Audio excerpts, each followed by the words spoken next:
because Jay-Z and Puff was given an assignment, and that was to destroy East Coast rap. And he lined up D-Haven, stole his life and identity.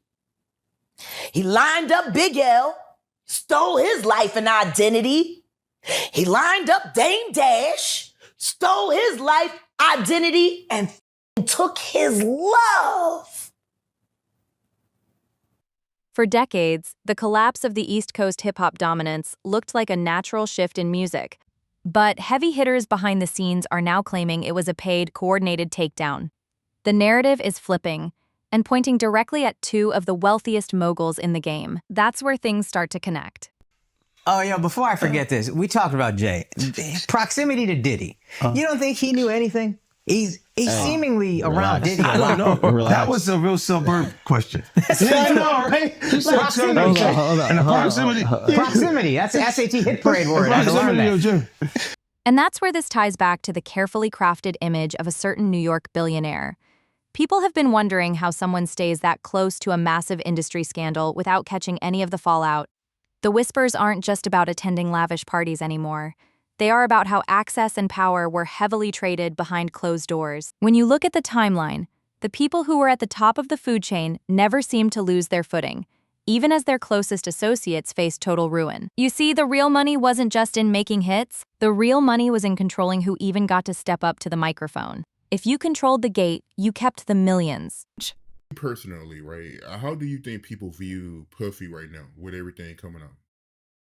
well, my perception of the public opinion is that right now, I believe not only that I wouldn't say people hate him, people just think that he's probably one of the nastiest MFs that ever was in the industry, ever. And some insiders argue the gate was locked on purpose. What makes this theory interesting is how the industry reacted. To keep the rest of the industry in line, fear was the ultimate currency. When you have a reputation that makes grown men look the other way, you can dictate exactly who gets a record deal and who gets completely blacklisted. If the gatekeepers are known for being absolute nightmares behind closed doors, independent artists are going to back down quickly. No one wanted to step on the toes of the top dogs because the consequences were known to be career-ending. The entire ecosystem was built on keeping a tight circle of trust and punishing anyone who tried to break into the inner sanctum. That level of control allowed them to rewrite the rules of the entire business without anyone raising an eyebrow. But the control extended far beyond just the music business. Some of the stuff that these guys are hearing that he's doing, I know they turn in their head that they was hugged up, kissing them all on the cheek. They kissing each other on the cheek and everything like that. I know these guys who used to probably party with him, you know what I'm saying? They feel disgusted. Because now, if you did an after party with Diddy, they know it's a possibility that you could have had another man energy on you. And I ain't talking about no energy drink. It seeped into the personal lives of everyone involved. When you hear those kinds of rumors, it changes everything about how you view their rise to power. The environment they cultivated wasn't just toxic, it was a strategic weapon. By keeping everyone around them compromised or terrified, the men at the top ensured unquestioned loyalty.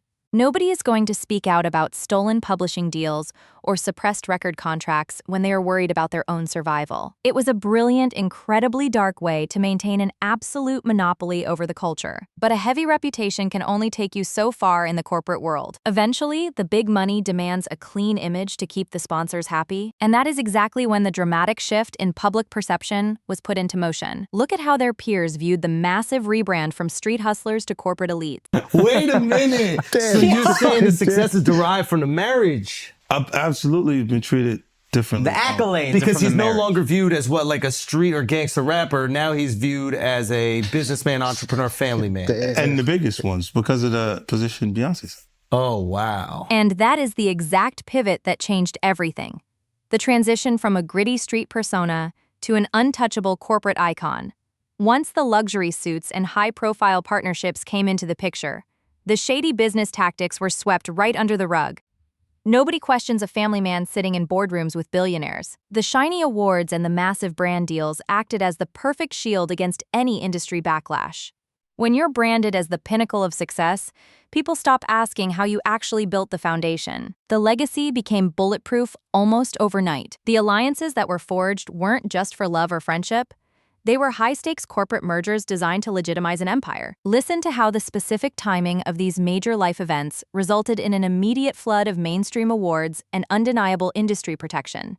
It is a... Look, when Jay signed his contract, the big one was with Beyonce. When he signed that contract, the marriage contract, he got trophies. Now those fucking trophies, trophies came rolling in, buddy.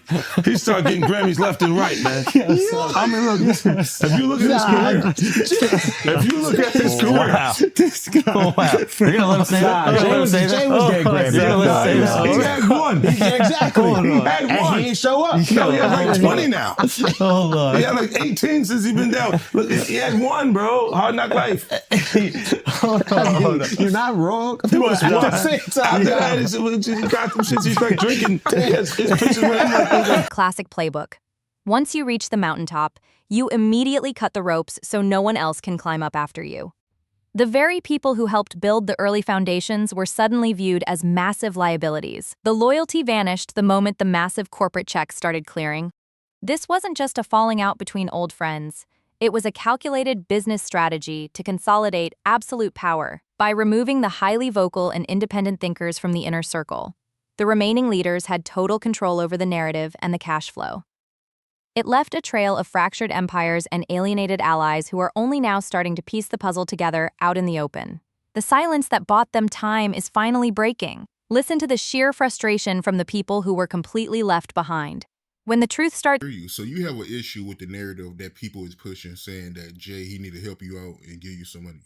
That was corny. What should he give me money for? Like, and when did I ask for him to give me any money? And why do I need any money from Jay-Z? I've been not trying to get no money with him, so why would I want to start getting money with him now? Not all money is good money to me. But like, why? Because there's a lawsuit for $800,000, and because I owe $20 million. Spilling out, the sheer scale of the manipulation becomes terrifying. It is almost mathematically impossible for that many prominent figures to lose everything while just a select few end up holding all the chips. Every time a potential rival or a difficult partner started gaining too much traction, they were quickly neutralized. They lost their leverage, their funding, and sometimes their entire public platform. This systematic clearing of the board ensured that the top spot was never truly contested by anyone from their own region. By controlling the board, they controlled the entire narrative. And what makes this even worse is how they allegedly forced people to sit quietly while it was all happening. Former insiders are now breaking their silence about the incredibly tense situations forced upon the artists who were stuck in the middle. Yeah, shout out D. Haven. He actually hit us up, wanted to tell this story. You need to talk to D. Haven. Yeah, we need to talk to him. I told you that last year when I put you on the phone with him. You did. I want you to think about this. Allegedly, Sean Carter is responsible for enacting Hype Williams to put Aaliyah on a faulty plane to move her out the way as punishment for rejecting him, and so he could level up Beyonce, who was struggling. Let's just say allegedly that happened. Now I want you to think about 106th and Park with Mary J. Blige. Free, who is a victim of Sean Carter. Yeah. Mary J. Blige, who is a victim of Sean Combs, are sitting there talking about the death of Aaliyah amongst each other. Think about that. You got a Diddy victim, you got a Jay-Z victim, and you got a superstar gone. They know what happened. And yet, they had to sit there and have that conversation like they didn't know who did it. Mm. Think of the power of that moment. Think about Claudia Jordan right now. Those moments of forced silence speak volumes about the power dynamics at play. You don't get away with that level of psychological control unless the entire industry is complicit. The executives, the media, and the peers all had to look the other way while the giants dismantled anyone who stood in their path. It was a massive machine designed to chew up raw talent and spit out millions of dollars for the gatekeepers. And the scariest part is how methodical it all was. This wasn't just random bad luck for these artists, it was a coordinated strike to remove them from the equation entirely. The people who saw it happen are finally connecting the dots, revealing a pattern of targeted destruction. That's where things start to connect, regarding the ultimate goal of these ruthless takedowns. Just look at the pattern. Yeah, we see the lineup. I'm just waiting to see who's next. Jay-Z is setting Diddy up. Why is everyone having such a hard time? He ain't doing shit different. He lined up D-Haven, stole his life and identity. He lined up Big L, stole his life and identity. He lined up Dame Dash, stole his life, identity, and took his love. Lined up R. Kelly. He wants to be the one. What makes this theory interesting is the undeniable motive behind it all. Pure, unchecked financial greed. New York talent was getting way too expensive, and record executives wanted cheaper labor. So if you're a massive label bleeding cash, you don't fight the artist yourself. You hire the biggest names in the city to shut the entire movement down from the inside. They allegedly flipped the script, making sure the rising stars in their own backyards never saw the spotlight. It was a complete monopoly disguised as a friendly neighborhood rivalry. By holding back the competition, they secured their spots at the very top of the wealth ladder. The grand finale of this entire plot is finally being dragged into the light. Listen to exactly how the ultimate suppression campaign against their own coast was successfully executed. Why do you believe that Jay and Puffy is close, even though Jay's lawyer came out and said they're not? Because Jay-Z and Puff was given an assignment. And that was to destroy East Coast rap. And what I mean by that, and I know people gonna be like, yo, Gene is out of his mind and everything like that. Check this out, brother. Is that New York rappers was getting 80 to 100, 800 to 1.2 million, or some larger than that, and sign with labels back then. And they was getting a lot of money to make albums and records. When they had guys down south that these labels was paying $250,000, $300,000 on record deals, and these guys was bringing back platinum albums and everything like that. So what they had to do was they had to keep New York rappers down.